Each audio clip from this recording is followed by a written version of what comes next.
오늘 하나님께서 우리에게 주신 말씀은 히브리서 10장 24절에서 25절입니다. 합독하시겠습니다.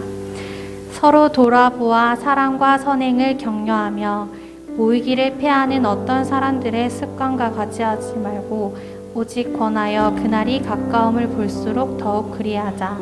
이는 살아계신 하나님의 말씀입니다. 아멘.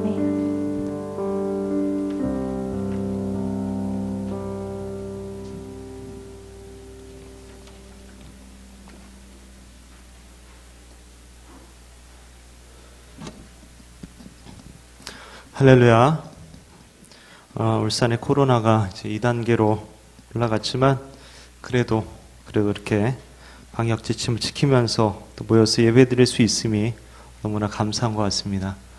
여러분 좌석에 한 명씩 다 앉았죠? 한 명씩 이렇게 좀 앉을 수 있도록 해주셔야 됩니다. 만약에 교회가 모일 수 없는 상황이 된다면 금방 교회는 사라지게 될 것입니다. 그리고 사람들도 서로 전혀 모일 수가 없게 된다면 그 사회도 금방 무너져 버리게 되겠죠. 하나님이 인간을 디자인할 때 함께 모여 살도록 그렇게 만드신 것이죠.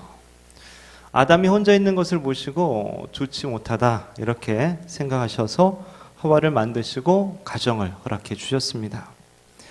그리고 하나님의 자녀들이 모이는 교회를 또한 만들어 주셨죠. 즉 인간은 함께 모이는 공동체로 존재하도록 하신 것이죠. 서로의 관계 속에서 서로를 사랑하며 살도록 하신 것입니다. 천국도 마찬가지입니다. 요한계시록에 나오는 천국의 모습을 이렇게 보면은 가서 홀로 독방에 있는 게 아닙니다. 수천 수만 명의 사람들이 함께 있어 함께 찬양하고 예배하고 기뻐하고 감사하는 그런 모습인 것이죠. 근데 오늘날 우리가 혼자만 있으려고 한다면 만약에 그것은 창조의 원리 또 생명의 원리에 반하는 것이죠.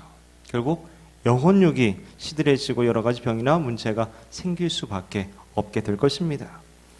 그리고 그리스도인이 혼자 있게 된다면 제일 좋아하는 것은 바로 사탄이죠. 사탄이 제일 좋아할 것입니다. 바다에 이렇게 정어리 떼들이 이게 있는 것들을 이제 TV를 통해서 보게 되는데 정어리가 이제 있을 때 떼를 뭉쳐가지고 일사불란하게 막 이렇게 방향을 틀면서 막 움직이는 이런 모습들을 TV를 통해서 아마 본 적이 있을 겁니다. 정어리들이 그렇게 모여있는 이유는 포식자들이 함부로 덤벼들지 못하게 떼를 이루어서 이제 크게 보이는 그런 효과를 이제 주는 것이죠. 근데 정어리를 잡아먹는 돌고래는 그 정어리 떼 한가운데로 돌진을 합니다.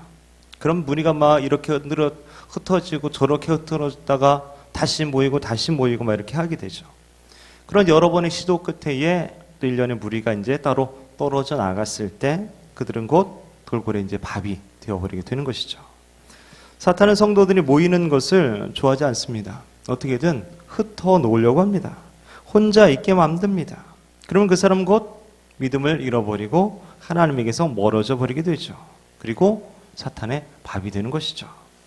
이유는 매우 다양합니다. 어쩔 수 없는 이유들이 너무나 많이 있어요. 그리고 주님이 다시 오실 재림의 날, 심판의 날이 다가올수록 그런 일들이 더욱더 심해진다라는 것을 오늘 말씀을 통해 볼 수 있게 되죠. 오늘 말씀을 보면 그 오래전부터 벌써 모이기를 중단하는 습관을 가진 사람들이 있다. 이렇게 이제 말해주고 있죠. 모일 필요 없어. 모여서는 안 돼.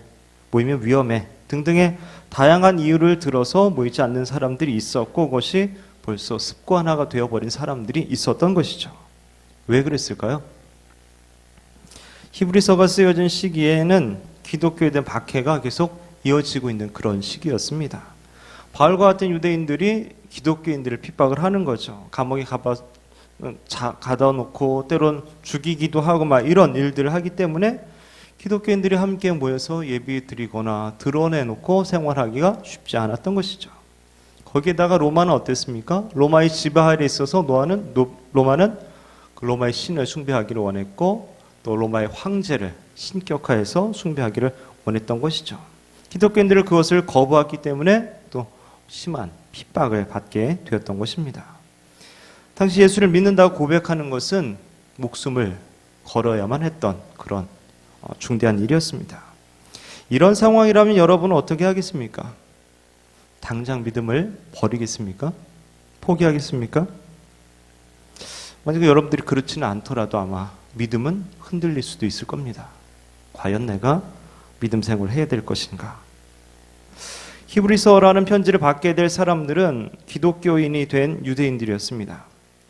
그들은 이전엔 유대교회에 있었고 이따 예수를 믿게 되었던 것이죠. 근데 이제 핍박이 막 심해지니까 고민이 되는 거죠. 다시 그냥 유대교로 돌아갈까? 과연 예수 그리스도에게 내 생명을 걸만할 걸까? 이런 고민과 생각들, 또 믿음이 흔들리기 시작하는 것이죠.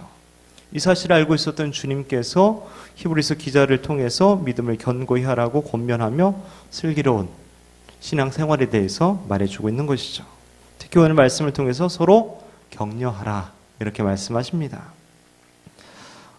서로 돌아보아 사랑과 선행을 격려하며 모이기를 피하는 어떤 사람들의 습관과 같이 하지 말고 오직 권하여 그날이 가까움을 볼수록 더욱 그리하자 하면서 격려를 하게 됩니다.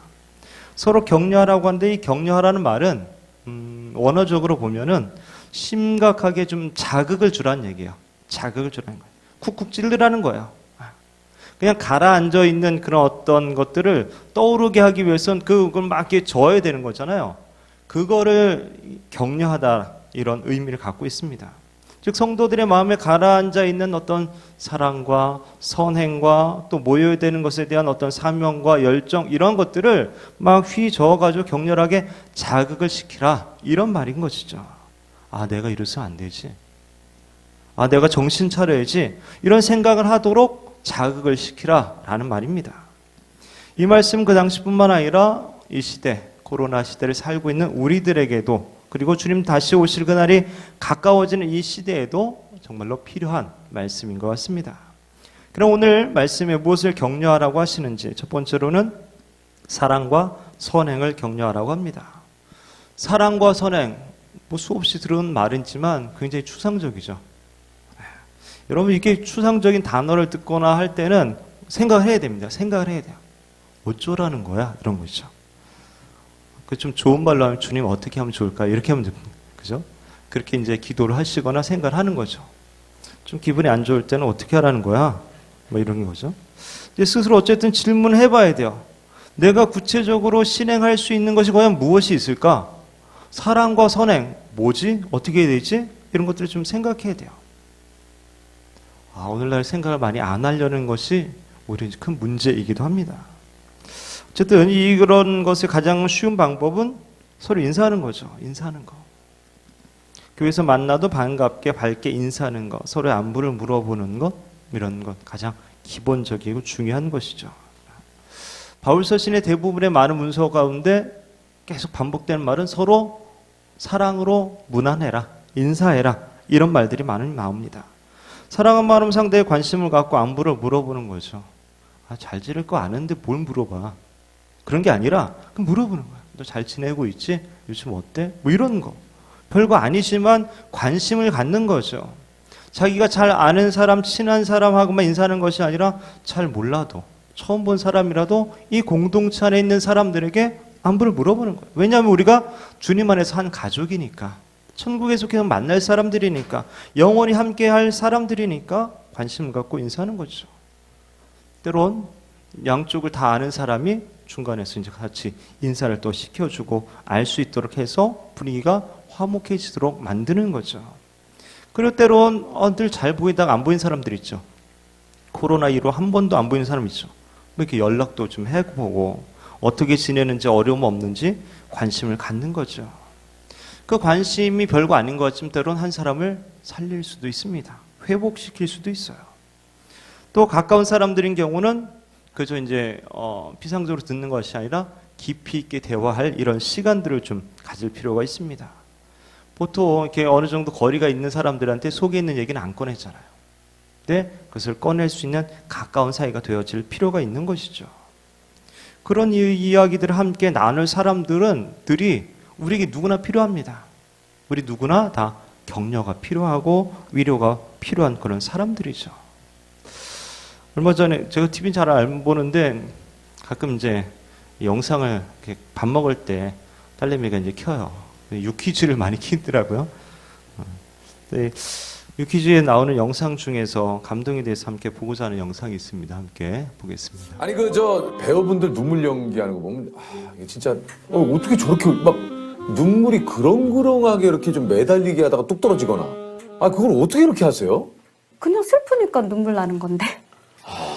억지로 어떤 장면을 생각을 한다거나 그런 적 그게 아니라 없어요. 그냥 그 빠져서 그게 네. 아니 그 현장에서도 10초만 딱 주세요 하면 10초 만에 눈물을 흘리신다고. 네. 네. 그 인물에 제가 들어가 있기 때문에 금방 나오죠. 또 많이 이렇게 도와주기도 해요. 이 사람이 만약에 감정이 지금 안 잡힌다. 이러면 제가 도와줘요. 감정을 전달해주는. 혹시 저기 여기서도 혹시 부탁을 한번 살짝 드려봐도 됩니까? 그럼요. 그러니까 세호 씨가 좀 많이 장난기도 많고 좀 네네. 산만하시잖아요. 네네네. 근데 세호 씨의 감정을 제가 만지고 싶어요. 네네. 잠깐만. 우리는 하는 일이 계속 이게 그 웃는 일이라서 그런지 몰라도 눈물이 이렇게 막 내가 생각하는 대로 이렇게 안 그렇죠. 나요. 뭐 바로 뭐 여기 상황을 보지 마시고요. 눈치 보지 마시고 네. 지금은 저 눈만 보세요. 그리고 저한테만 집중을 해주세요. 네. 예, 제가 뭐라고 하는지 제 마음을 읽어주세요. 네.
네, 잘하셨어요. 조셉이 갑자기 왜?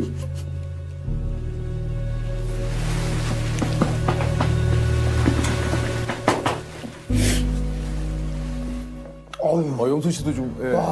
어휴. 아니 근데 나 너무 놀랐어요. 진짜 솔직히 나 이거 지금 장난이 아니라. 갑자기 조셉이 예. 왜 우는 거? 와, 아니 잠깐만. 아니 진짜 와. 퀴즈 좀 주세요. 퀴즈 좀 주세요. 예. 아니 조셉이 갑자기 왜 우는 거지? 어휴. 저기 영선이 누나한테 뭐 잘못한 거 있어요? 이 누나 최고네. 아니 좀 감정을 아까 전달한다 뭐 영선 씨가 아까 그렇게 얘기를 하셨는데. 예. 예? 너무 감사해요. 저한테 집중을 잘해주셔서. 아니 진짜 진짜로. 지금 이게 안 멈췄으면 막 오열을 했을 것 같은데요. 예. 우리 배우님께서 눈빛으로 그냥 저를 어루만져 주셨어요. 이야. 그냥 제가 요즘에 많이 드는 생각이 그래도 뭐 저도 사람인지라 누군가한테 위로받고 싶고 뭐 예를 들면 한 번쯤은 이제 있죠. 기대고 싶고 이런 적이 있지만 네. 그냥 생각만 했었는데 방금 눈빛으로 저를 너무 위로해 주시고 지금도 너무 잘하고 있고 앞으로 잘할 거예요라는 응원을 계속 보내주시니까 저도 모르게 그냥 너무 그냥 울컥하면서 눈물이 야 근데 흘렸던 것 같아요. 나는 지금 영선 씨의 눈빛을 보지도 않았는데 네. 어떻게 그게 느껴졌을까? 와. 사람들은 어렵거나 또 위기가 다가오면 더욱 자신만을 생각하게 됩니다. 그러나 우리 그리스도인들은 벌에 소망이 있기에 오히려 다른 사람들에게 용기를 주고 또한 격려하는, 위로하는 그런 사람이 되어야 합니다. 격려자 또 위로자라는 별명을 가진 바나바라는 사람은 바울을 세워서 또 위대한 사도가 되게 한 사람입니다. 바울이 회심을 했지만 혹시 속이는 것일지도 모른다는 그런 생각 가운데에 아무도 바울을 만나려고 하지 않았었습니다. 하지만 바나바가 보증을 해서 바울을 사도들에게 소개를 해주게 되죠. 그리고 나중에 유대인들의 핍박을 피해서 바울이 고향 다소에 있을 때에도 바나바가 그를 찾아가지고 또 데리고 와서 안디옥 교회에서 함께 사역을 할 수 있도록 그렇게 이끌어줍니다. 그렇게 함께 할 수 있도록 바울을 격려하고 권면했던 사람이 바로 바나바였던 거죠. 나중에는 바울이 더 뛰어나고 위대한 사도로 쓰임받게 되지만 그것에 대해서 결코 시기하거나 질투하지 않았습니다. 우리 공동체도 이렇게 다른 이들을 격려하고 또 위로해주고 세워주는 사람이 꼭 필요합니다. 두 번째로는 모이기를 힘쓰도록 격려해야 합니다. 1세기 교회는 차별과 핍박에 대한 두려움을 극복해야만 했습니다. 그 두려움이 공동체를 움츠러들게 했고 또 모이는 것에 장애가 되었습니다. 모임을 최소화하려고 했고 모임을 중요하게 여기지 않고 무시하는 그런 사람들이 있었습니다. 그래서 히브리서 기자는 모이기를 폐하는 어떤 사람들의 습관을 따르지 말아라 라고 권면하고 있는 것이죠. 공동체를 허무는 모든 시도와 모든 사상과 모든 방해를 무릅쓰고 공동체를 세워가라 라고 하시는 것입니다. 마태복음에 보면 두세 사람이 내 이름으로 모인 곳에는 나도 그들 중에 있느니라. 성도들이 주님의 이름으로 모인 곳에 하나님께서 언제나 함께해 주시겠다 약속해 주신 것이죠. 오늘날 어떻습니까? 물론 코로나 때문에 모임이 어렵습니다. 거리도 유지해야 하고 공간에 20%만 모이고 사적 모임은 5명 이상이면 모이면 안 되고 막 이러죠. 물론 방역 수칙도 지키고 또 회사의 수칙도 지키고 해야 됩니다. 누구를 만나서 어떤 사랑과 선행을 격려하기가 쉽지 않습니다. 공식적인 예배 외에 모이기가 쉽지 않습니다. 그러나 이런 상황 가운데서도 우리는 최선을 다해서 모일 수 있을 만큼 모여야 하는 것이죠. 그나마 다행인 것은 우리가 비대면으로라도 모일 수 있는 시대가 되었다라는 거죠. 물론 오프라인으로 모이면 좋겠지만 상황에 따라 우리는 온라인으로도 모일 수 있어야 하는 것입니다. 시대가 변하면 같이 변해야 하는 것이 있고 변하지 말아야 될 것이 있습니다. 예배, 복음, 전도, 찬양, 기도, 사랑, 선행, 교제, 모임 이런 것들 시대의 변화에 따라서 방법은 변할 수 있지만 그 본질은 그대로 가야 하는 것들이죠. 본질은 변하지 않은 채로 그 시대 그 문화의 옷을 입어서 다양한 방법으로 할 수 있어야 되는 것입니다. 즉 그 시대의 과학기술이나 문화를 통해서 예배하고 복음을 전하고 찬양하고 기도하고 사랑하고 선행하고 교제하고 모임을 해 나갈 수 있어야 되는 것이죠. 시대가 바뀌었으니까 뭐 어쩔 수 없어 이제 못하겠네 하는 것이 아니라 문명과 문화를 도구 삼아서 할 수 있어야 되는 것이죠. 모이기를 폐하는 어떤 사람들의 습관과 같이 하면 안 됩니다. 마지막 때가 가까워가는 것을 볼수록 느낄수록 우리는 더욱더 모이게 힘써야 한다라는 것이죠.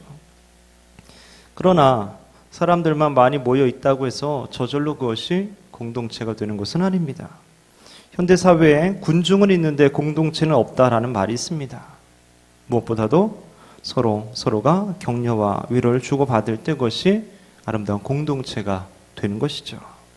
그렇다면 오늘 모인 우리들은 과연 군중입니까? 아니면 공동체입니까? 여러분은 우리는 교회를 공동체라고 여겨왔습니까? 사랑과 선행을 서로 격려하셨습니까? 만남과 교제에 대해서 격려했습니까? 아니면 그냥 알아서 하도록 놔뒀습니까? 아니면 귀찮고 뻘쭘해서 안 했습니까? 사랑하는 젊은 예수꾼 여러분, 우리 청년부, 우리 젊은 예수꾼이 진정한 의미에서 공동체가 되어야 합니다. 서로 격려하고 서로 위로하고 사랑해주는 공동체가 되어야 합니다. 그러기 위해서는 다양한 방법으로 우리가 모일 수 있어야 합니다. 바라기는 코로나의 어려운 시기에도 서로 돌아보고 사랑과 선을 격려하고 모이게 더욱더 힘쓰는 저와 여러분 되시기를 주님의 이름으로 축원합니다.